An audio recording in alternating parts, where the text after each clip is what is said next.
This is going to cover an example of a sampling distribution of a difference between two proportions. All right, so here's a question. Suppose 100 residents from both Minnesota and Wisconsin are randomly sampled. What's the probability that a greater sample proportion of Minnesota residents have been vaccinated than Minnesota residents? All right, so a couple things that I have here is I have our notation. So in Wisconsin, the probability that an adult was vaccinated was 0.151. And then we're doing a sample size of 100. So I designated population 1 as the Wisconsin population. So the population proportion is 0.151 for Wisconsin. For Minnesota, the population proportion was 0.145. That's this number here. And again, we were sampling 100 people. So we want to know what's the probability that a greater sample proportion of Wisconsin residents have been vaccinated than Minnesota residents. So the probability that we're trying to calculate is this one. So what is the probability that the Wisconsin sample proportion minus the Minnesota sample proportion is positive? So it's basically saying what's the probability that Wisconsin's sample proportion is bigger than Minnesota's sample proportion. All right, so we're trying to figure out again if we have a positive difference. All right, so what we need in order to calculate that probability is we need to first of all see if we can use a normal sampling distribution. So what we need to check is we need to check N1, P1, N1 times 1 minus P1. We need to do N2 times P2 and N2 times 1 minus P2. And for all of these need to be greater than or equal to 10. So I have those numbers above here. So we're going to do 100 times 0.151. That's 15.1 greater than 10.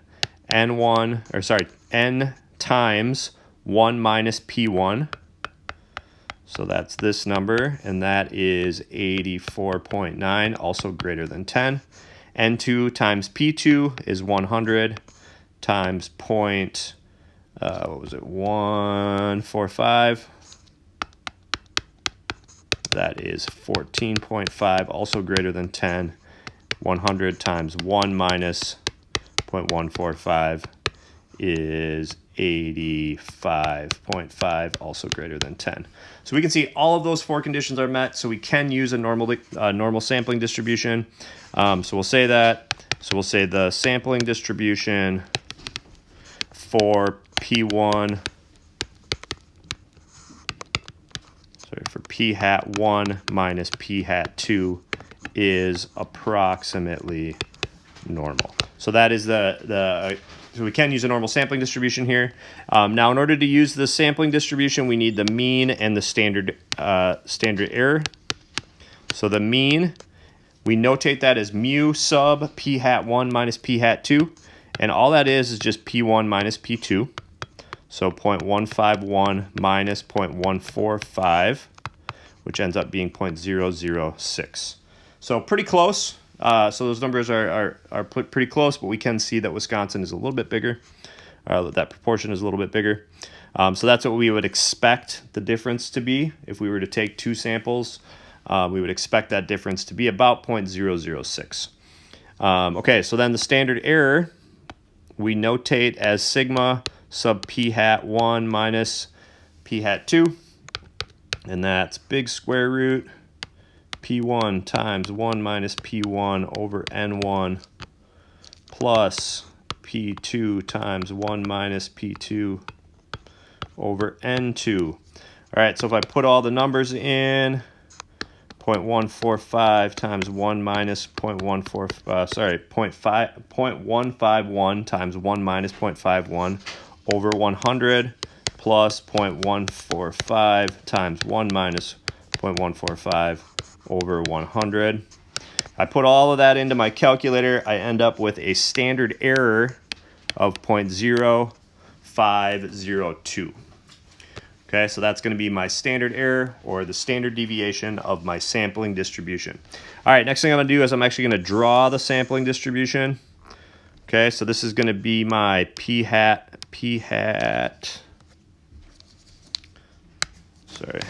So this is my P hat 1 minus P hat 2 axis. So I'm going to draw it as normal. It's going to be centered at my mean. My mean is centered at, or my mean is 0.006. So that's what I'm going to mark there. And then I'm going to mark a couple standard deviations in each direction. So this is going to be at 0.056. This is going to be at 0.106. This over here on the negative side is negative 0.0044 and negative 0.094. If I add in a z-axis, these will be the z-scores for each of those important landmarks. The next thing I'm going to do is I need to figure out where is p hat 1 minus p hat 2 equal to 0. So when will we see that difference to be 0? When will those sample proportions equal 0? And that's just going to be a little bit to the left of the mean. So that's going to be about here. Okay, so that's there. And then what I'm going to do is I want to figure out, well, what's the probability of a positive difference? What's the probability that Wisconsin's proportion is bigger? So I'm going to shade to the right of that value. So again, I'm trying to calculate the probability that p hat 1 minus p hat 2 is greater than 0. Okay, so now that I know that this is a normal distribution, right, where this value again is, I want to the right of 0, I can use my Normalcdf calculator function. So I'm going to write out my calculator statement. So this is going to be Normalcdf. Okay, I need my lower bound. So my lower bound is just going to be 0. That's the left side of my shaded region. So my lower bound is 0. My upper bound, there is no boundary. So this is where I use like 10 to the 99th, so a really big number. You can use the 1E99 on your calculator. So your mean, so remember this is how we notate our mean. Our mean here is 0.006, and our standard error is this number is 0.0502. I put all of that into my calculator, and the number that I'm going to get is, so for that to be a positive difference, if I put that all into Normalcdf, I end up with 0.548. And go ahead and check that for yourself. So basically what that tells me is that if I take two samples of 100 from each from both Minnesota and Wisconsin, there's about a 55% chance that the Wisconsin sample is going to be higher, right? So a little bit over a 50-50 chance, but about a 55% chance that that Wisconsin sample would be higher. And again, the reason that that number is so close to 50% is because those population proportions were so close together, right? They were both, again, pretty close. So that is how we calculate the probability of a difference of two sample proportions. All right, thanks for watching and good luck.